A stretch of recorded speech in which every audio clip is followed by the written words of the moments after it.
Imagine earning a degree that prepares you with real skills for the real world. Capella University's programs teach skills relevant to your career so you can apply what you learn right away. Learn how Capella can make a difference in your life at capella.edu.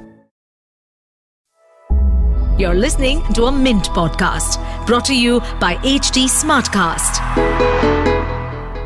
Good morning, listeners. Welcome to Top of the Morning by Mint, your weekday newscast that brings you 5 major stories from the world of business. It's Wednesday, June 19th, 2024. My name is Nelson John. Let's get started. Top of the Morning by Mint. The Indian stock market's record-breaking spree continued as key equity indices, the Sensex and the Nifty 50, settled their first record highs on Tuesday. The Sensex closed by 308 points, gaining 0.4%. The Nifty gained 0.39% at the close.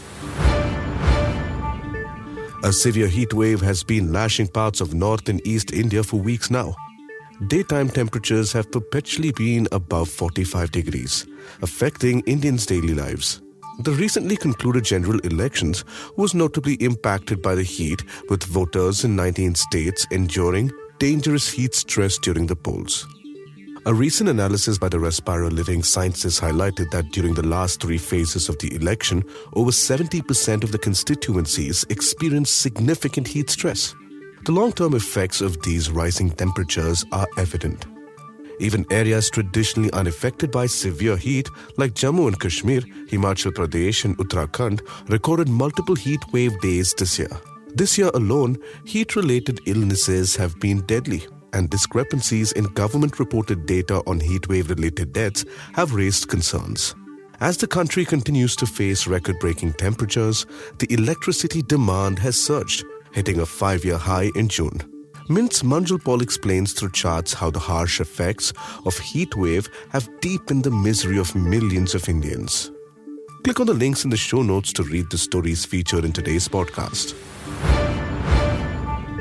India Inc. is calling for a significant increase in government capital expenditure.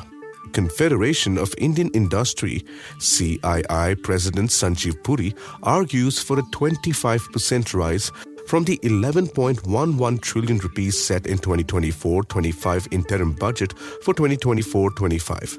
The proposed increase would cost an additional 2.78 trillion rupees, raising capex to 4.25% of GDP. This demand is aimed at bolstering the rural sector, which has not fully recovered from the pandemic's impact. This demand is somewhat unexpected given that other economic drivers like government spending, private consumption, and exports have improved. However, private investment has lagged despite significant corporate tax cuts since 2019. So, how will this demand affect fiscal consolidation? And will the government heed to the call by India Inc.? Mint's senior editor and Madhavan tackles these questions in today's Mint Primer. In Bengaluru, top tech companies like Cognizant, Infosys and Wipro have seen their office space shrink over the past year, reflecting broader changes in the industry. Collectively, these firms ended the previous financial year with a collective 103.2 million square feet, a decrease of 3.7% from 107.5 million square feet in FY23.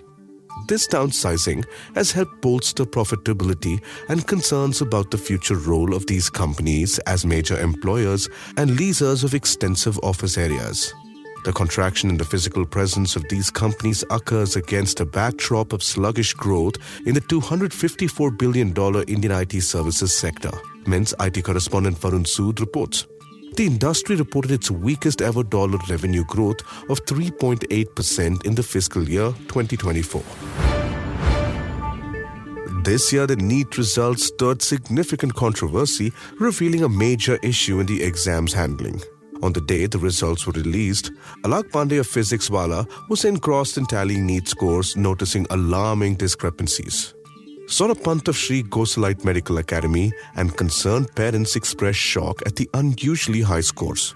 A staggering 67 students scored the maximum of 720 points, many from a single center in Haryana, raising suspicions of potential misconduct.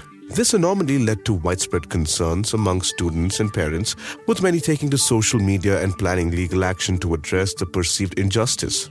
The uproar centered around the inconsistencies in scores and alleged issues at the testing centers, including delayed start times that led to the distribution of grace marks.